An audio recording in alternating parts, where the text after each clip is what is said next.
হুস করে চলে এসেছি আজকে একটা আজাইরা ব্লগ নিয়ে। আজাইরা ব্লগ এই জন্যই বলছি কারণ এই ব্লগের আগা মাথা গোড়া কোথায় কী আছে কিছু খুঁজে পাওয়ার উপায় নাই। একটু আগে দেখলে বাড়ি থেকে বেরিয়ে গেছি, বেরিয়ে গিয়ে আমরা রাস্তায় এত দূর চলে আসি কারণ অতক্ষণ আমার ক্লিপ নেওয়ার কথা মনে ছিল না। তারপর হুট করে মনে পড়ছে ও হো আমি তো ব্লগার, আমি আমার ধর্ম বজায় রাখার জন্য মানে রক্ষা করার জন্য আবার ক্লিপ নেওয়া শুরু করলাম। তো এই যে ড্যামটা দেখতে পাচ্ছ এটা হচ্ছে পাঞ্চেত ড্যাম। অনেকদিন ধরে প্ল্যান করছিলাম ঘুরতে যাবো কোথায় যাবো তার মাথায় ঢোকে না। তারপর এই ড্যামে চলে আসলাম। জলের যা স্রোত দেখতে পাচ্ছ,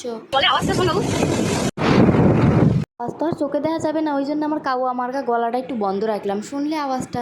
ব্রিজের উপর দাঁড়ায় আমার লাগছিল খুব ভয়, কারণ ব্রিজটা কখন যে ভাঙ্গে পড়বে তার কোনো ঠিক ঠিকানা নাই, এত জলের স্রোত। এদিকে আবার বাইক চালানো শিখতেন হয়েছি একটু মাতব্বরি করে, অনেকদিন আগে চালাইছি তো তাই ভুলে গেছি। তাই ওরা আবার কয় থাক বৌদি তোমার আর চালান শিখতে লাগবে না, আমার বোঝা হয়ে গেছে তোমার চালান। এইদিকে দেখো আমার কতগুলো বন্ধু দাঁড়ায় রয়েছে। আর এই যে থেকে ঘুরে এসে ঢুকে পড়ছিলাম আবার স্নেক হাউসে। যাই হোক ওইখানে ক্যামেরা অ্যালাউ নেই, হাঁস গুনোরে দেখো মনে হয় আমার খাইবার আসবে এমন অবস্থা। তাও আমি চুরি করে ভিডিও আর ফটো তুলছিলাম। তো আজকের মিনি ব্লগটা এনেই শেষ করলাম। ভালো তো লাগে নাই জানি, কতখানি খারাপ লাগছে